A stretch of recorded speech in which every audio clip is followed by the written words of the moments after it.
Hey guys, JamesMCD's Reviews here. Welcome to another TV log, and today I'm going to be talking about Echo, the latest Marvel Disney Plus series with the weirdest, most random release schedule. Yeah, they've been experimenting a lot recently with how they release all their episodes. With What If Season 2, they were doing it daily till the end of the year through the holidays. And with this, because it's only 5 episodes, they decided to just drop them all at once so that you can just binge through it. And so I watched through the whole thing, and I'm here to give you my thoughts on it. When the trailers for this were first coming out, it was one of the first times in a while where I've been genuinely interested and curious about an MCU Disney Plus series.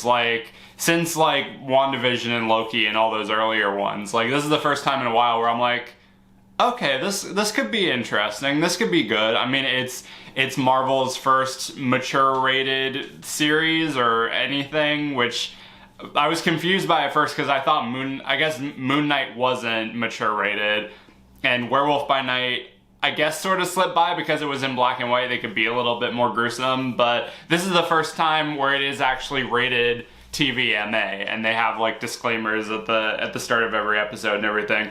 And you know, it's a lot more grounded and gritty. It's working in stuff from Daredevil and everything like that. It's following up on this character from Hawkeye and everything. It could be a step forward for the MCU. And after watching it, I kind of don't really know what exactly to say about it.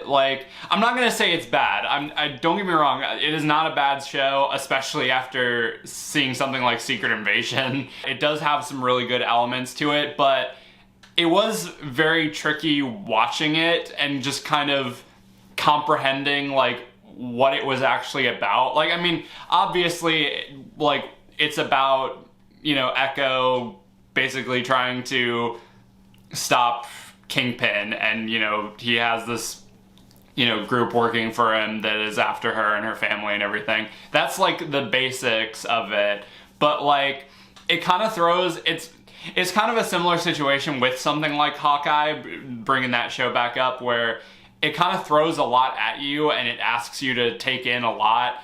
And it's one of those shows that actually does kind of benefit from multiple viewings, just so you can comprehend and understand what the hell is going on. One of my coworkers told me that apparently a lot of stuff was cut from the series because they were only doing 5 episodes, and you can definitely tell. It jumps around a lot. It is very muddled and jumbly and kind of incoherent, to the point to where I honestly didn't know really what was happening for most of it. And it does make it kind of hard to stay invested, but there were elements of it that were sort of hooking me back in. Echo herself, I think, is a really interesting character. I think the dynamic between her and Kingpin I thought was really interesting.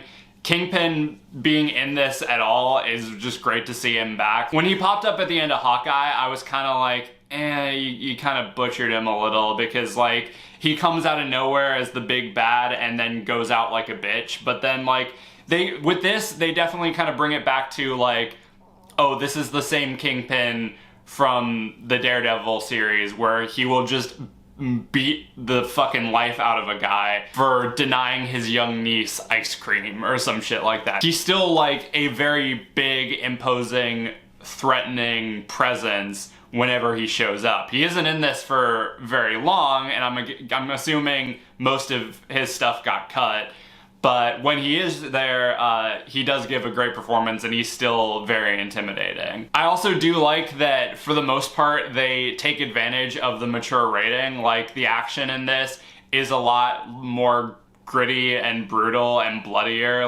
They're able to show a lot more, and they're able to be a lot more sort of vicious, sort of like the Netflix shows were. The tone of the series, for the most part, is a lot more, it does try to be a lot more grounded and gritty like those Netflix shows, but then that kind of conflicts with some of the stuff that they're doing with Echo's backstory. And I'll say up front, I know nothing about this character aside from what was established in Hawkeye, so I don't know how this connects to the comics and everything like that. So when they're showing her backstory with, you know, sort of this Native American like tribe and her ancestry and the history with like her mom and her grandma and everything like that. I was like, okay, this is kind of interesting. But then they try to do the whole like Miss Marvel thing where they're adding in sort of like a mystical element to where like now she has some sort of like powers to where she can like harness like energy from like her ancestors and stuff like that. Like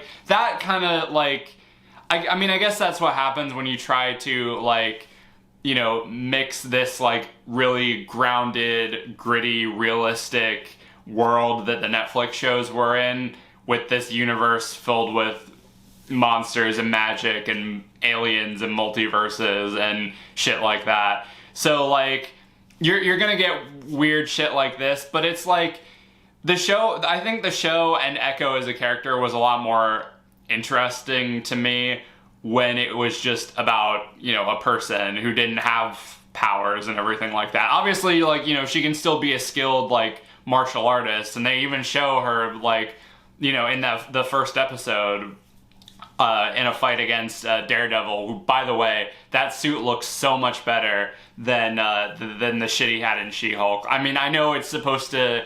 It's in a scene that technically takes place before She-Hulk, and it's supposed to look like the Netflix suit, but oh my god, that suit looks so much better, and I hope they go back to something similar to that for Daredevil Born Again. But yeah, like, when she is in the action scenes, like, she holds her own. She's not, like, overly competent. She's not, like, she doesn't have any superpowers, but she's still very skilled and, you know, savvy and everything like that, and she holds her own. She's got some really badass moments that I just thought, like, giving her sort of, like, a mystical side, like, and all, like, these random superpowers, like, first of all, it, like, made her, like, not as interesting, and second, having just watched What If Season 2, it kind of felt like they were lifting a bit from Kahorti's backstory and her sort of power set. Like, it's not exactly the same, but it's in that same sort of, like, wheelhouse, if that makes sense. Yeah, I know this review is kind of all over the place. Like,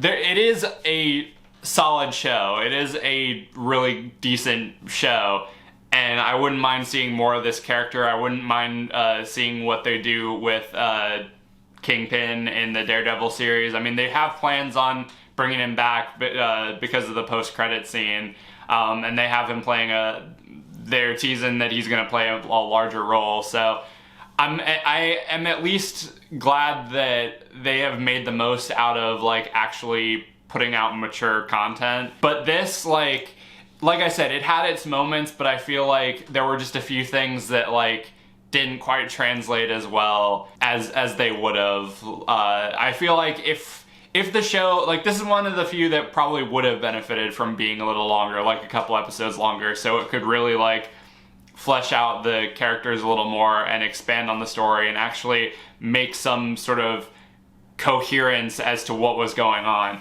But as it stands right now, it's, you know, it's fine. It's a good, solid show. There were some good things in it. There were some things that I liked, mixed with things that I wasn't too crazy about. If you liked the Netflix Marvel series and you're looking for something that kind of takes you back to that sort of tone and, you know, style and everything like that, this one isn't quite there, but it gets pretty close. So I think I'd probably rate this a 3 out of 5. But anyway, that does it for this video. Let me know in the comments if you saw Echo, and if you did, what did you think of it? Did you like it? Did you hate it? Where does it rank amongst the MCU Disney Plus shows?